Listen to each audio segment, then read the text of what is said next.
Super star Mahesh Babu commercial director మురుదాస్ combination లో వస్తున్న cinema వేగంగా చిత్రీకరణ జరుపుకుంటుంది. ప్రస్తుతం గుజరాత్ ముఖ్య పట్టణం అహ్మదాబాద్ లో కీలక సన్నివేశాలను షూట్ చేస్తున్నారు. ఇన్వెస్టిగేషన్ ఆఫీసర్ గా ప్రిన్స్ నటిస్తున్న ఈ చిత్రం టైటిల్ ని ఫిక్స్ చేసినట్లు తెలిసింది. మొదట్లో వాస్కోడిగామా, హంటర్ అభిమన్యుడు పేర్లను పరిశీలించిన ఈ చిత్ర బృందం చివరకు సంభవామి అనే టైటిల్ ని ఖరారు చేశారు. ఈ పేరును డిసైడ్ చేయడం వెనక చాలా పెద్ద స్టోరీ ఉంది.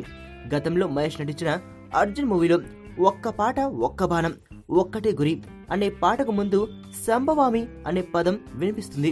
సంభవామి అనే పదానికి నేను అవతరిస్తాను అని అర్థం. దీని పూర్తి వాక్యం అర్థం చేసుకుంటే మాత్రం సజ్జనుల సంరక్షణార్థం, దుష్టజన శిక్షకు, ధర్మ సంస్థాపన కోసం ప్రతి యుగంలోనూ నేను అవతరిస్తూనే ఉంటాను అని అర్థం. భగవద్గీతలో అర్జునికి శ్రీకృష్ణుడు ఇలా బోధిస్తాడు అంటే మహేష్ ఇందులో శ్రీకృష్ణుడి మరో అవతారంగా చూపించబోతున్నట్లు అనిపిస్తుంది. ఇది సంస్కృత పదం కావడంతో తమిళంలోనూ ఇదే టైటిల్ ఉంటుంది. ఈ పేరుని అధికారికంగా త్వరలోనే ప్రకటించనున్నారు. 100 కోట్ల బడ్జెట్ తో ఏకకాలంలో తెలుగు తమిళ భాషలో వస్తున్న ఈ మూవీపై సూపర్ స్టార్ సరసన ఫిట్నెస్ బ్యూటీ రకుల్ సింగ్ నటిస్తోంది. నీ స్నేహితుడు ఎవరో తెలిస్తే నీ క్యారెక్టర్ తెలుస్తుంది. నీ శత్రువు ఎవరో తెలిస్తే నీ కెపాసిటీ తెలుస్తుంది.